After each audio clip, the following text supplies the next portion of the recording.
Nauunawaan ko ang galit at pagkadismaya ninyo.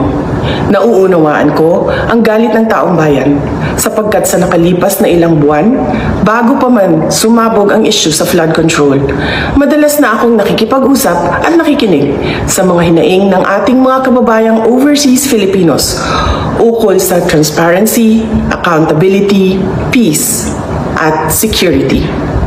Nauunawaan ko ang galit ng taong bayan dahil nasaksihan ko mismo kung paano minanipula ng House of Representatives ang budget ng Department of Education.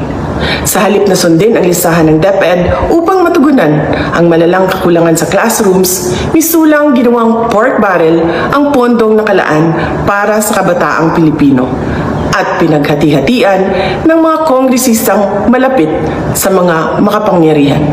Pinili kong huwag sumali sa panggagago sa taong bayan. Sa aking pagbitiw bilang kalihim ng DepEd, ininda ko ang kaliwatanan na atake kasama na ang impeachment para lamang mapagtakpan nila ang katiwalian sa 2025 budget. The President now faces a profound crisis of confidence, especially in the way these corruption investigations are being handled, which appear to lack both direction and resolve. We also seek clear answers on how a budget that deprived Filipinos of billions and billions of pesos was approved under his watch. Kaisa ako ng milyong-milyong Pilipinong nadismaya at nandidiri sa pamahalaang lulong sa insekuridad at walang kabusugang kasakiman.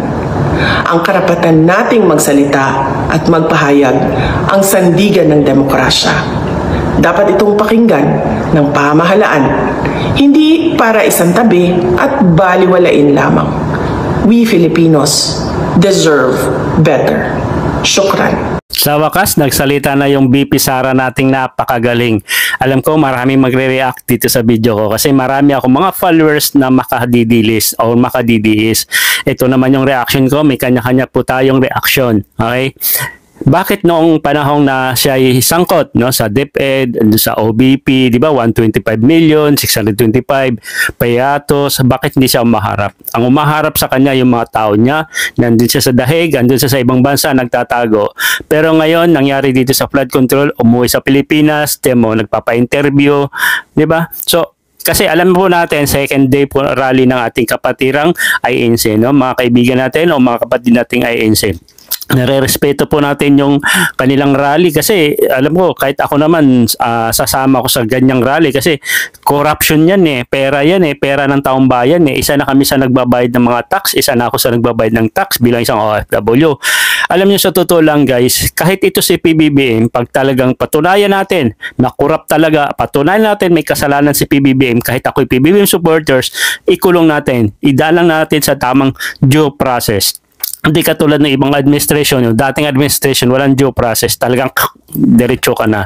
So ang balik dito kay si BP Sara, sana bago ka magsalita BP Sara, sana linisin nyo muna yung pangalan nyo. Alam nyo naman sa partido nyo o sa pamilya nyo, di ba? Maraming akusa sa inyo. Ngayon, nagsalita lang ito si Saldico. Di mo ba naalala, galit na galit ka dito kay Saldico, di ba? O, pati si Saldico galit din kay BP Sara. Pero ngayon, nagkakampihan na kayo. Kasi ito si Saldico, ano na wala nang kumbaga wala na siyang lusot sa dito sa magiging kaso niya. Talagang ewan, wala nangyari dito kay Saldico. Nagpaalipin dito sa mga Duterte o di sa mga DDS. Alam ko marami akong mga supporter DDS dito. Pero may kanya-kanya po tayong opinion sa nangyayari. Ako, bilang kung ito si BP Sara maging presidente, hindi ko alam kung anong mangyayari sa bansa natin. Sana yung reaction nyo, yung i-comment nyo, ayon dito sa issue natin.